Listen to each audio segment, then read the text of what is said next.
Perial vous présente la revue de presse de Jean-Pierre Corbel.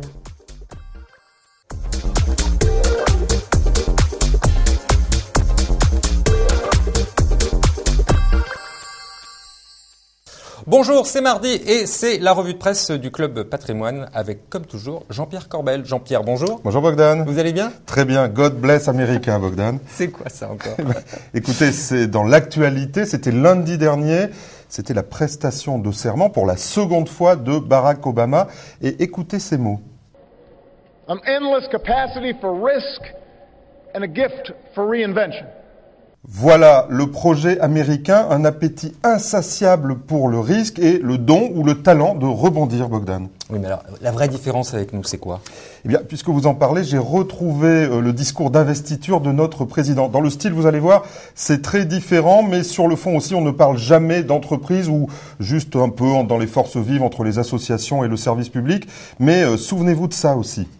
Mais la justice, elle est aussi dans la répartition de l'effort indispensable.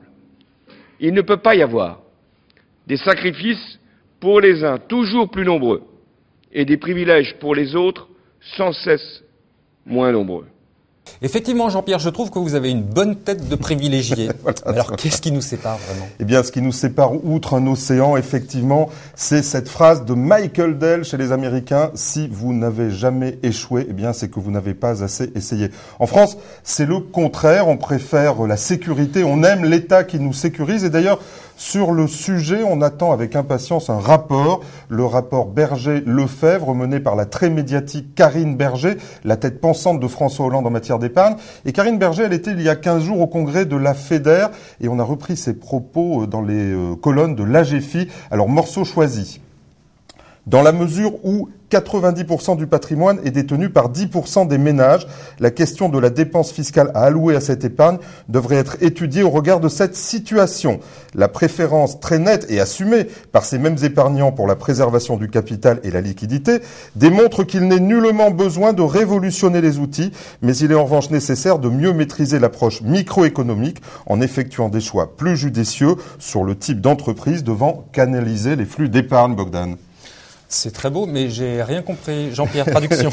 Eh bien, c'est simple, c'est à l'inverse du discours outre-Atlantique. On ne va pas favoriser l'initiative individuelle parce qu'elle profite aux riches et on n'aime pas les riches. Et puis l'épargne doit être contrôlée par l'État, que ce soit directement ou indirectement, par exemple par l'assurance, quand il y a un avantage fiscal. C'est le retour de l'État et c'est une sorte de nationalisation de l'épargne. Allez, passons à autre chose. Il y a aussi un petit courrier de Édouard Carmignac au menu. Eh bien, effectivement, Édouard a pris sa plume comme Pierrot et comme d'habitude il a acheté des pages dans la presse régionale, nationale, pardon, pas régionale, effectivement. C'est sympa. Hein. Sympa. Bah, oui. Et alors que nous dit-il? Eh bien, il est optimiste et ça c'est bien. Il est optimiste sur les actions européennes parce qu'il pense que le risque systémique s'est éloigné et ça c'est bon d'avoir Carmignac dans le consensus. Et puis que nous dit-il aussi? Il délivre des conseils à l'Europe et il conseille un bouclier fiscal, ça me semble pas très nouveau, à 50% des revenus. Mais alors, pour l'ensemble de l'Europe, je ne suis pas sûr que le gouvernement l'écoute bien. Et il en tire quoi comme conséquence alors? Ça fait le buzz. Figurez-vous, Carmignac s'installe à Luxembourg. Il s'applique ses propres conseils puisqu'il va dans le pays où on paye moins de 50% d'impôts.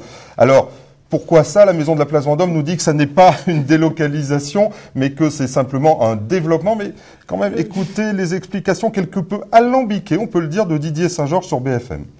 On va se donner la possibilité de répondre à des demandes de gérants, alors qui peuvent être des gérants étrangers actuels, qui sont chez nous et qui peuvent souhaiter, pour des raisons personnelles, familiales, etc., vivre ailleurs qu'à Paris, ou aussi avoir plus de facilité d'attirer des talents, des personnes qui jusqu'à présent, certes, venaient de l'étranger. Vous savez qu'on a des gérants australiens, coréens, anglais, américains, etc., et que ça sera beaucoup plus facile, probablement, à l'avenir, de les faire venir dans d'autres centres régionaux que nécessairement Paris. Voilà, alors, on imagine bien, Bogdan, il va y avoir les gérants talentueux qui, eux, vont partir à Luxembourg et ailleurs pour payer moins d'impôts. Et puis les autres gérants, c'est quoi? C'est les pas talentueux.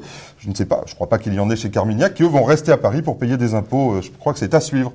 Alors moi, étant donné que ma maison mère est à Luxembourg, je suis quand même très mal placé Mais non, on pour paye en moins parler. d'impôts à Luxembourg. Non, c'est je ne dirai rien, Bon, allez, les tops, les flops. Alors, on va faire 2 en 1 puisqu'on est un peu pressé. La pieuvre, je parle de Goldman Sachs, semble-t-il, qui manipule les cours de l'or. Regardez ces 2 brèves dans Options Finance. Le 5 décembre, Goldman annonçait son pessimisme sur l'or avec une chute certaine à moyen terme. Et le 21 janvier, pas très longtemps après, voilà que Goldman prévoit un rebond des cours de l'or. Mais bien sûr, jamais, au grand jamais, la pieuvre ne jouera contre ses clients, ça c'est bien connu. Allez, pour terminer, très vite. Allez, un juste pour rire. Oui. Exactement, dans les colonnes. Mais on rigole tout le temps. Donc... Dans les colonnes, exactement. Dans les colonnes de Challenge, très rapidement. Alors, on parle de Belgique. Vous savez qu'il y a 128 Français l'an dernier qui ont demandé la nationalité belge, mais il y en a toujours qui sont à l'envers. C'est un peu comme en bourse. Eh bien, il y a 1200 Belges qui ont demandé la nationalité française. Ils sont fous, ces Belges. Je ne sais pas quoi dire, Jean-Pierre. Ne dites rien. C'est trop beau. En tout cas, merci beaucoup. À la semaine prochaine. Oui, avec grand plaisir. Merci. Et avec un passeport français, vous n'allez pas... Non. On va voir. Passeport très luxembourgeois. Merci, quant à moi, il ne me reste plus qu'à vous remercier également et à vous donner rendez-vous mardi prochain. D'ici là, gardez-vous bien.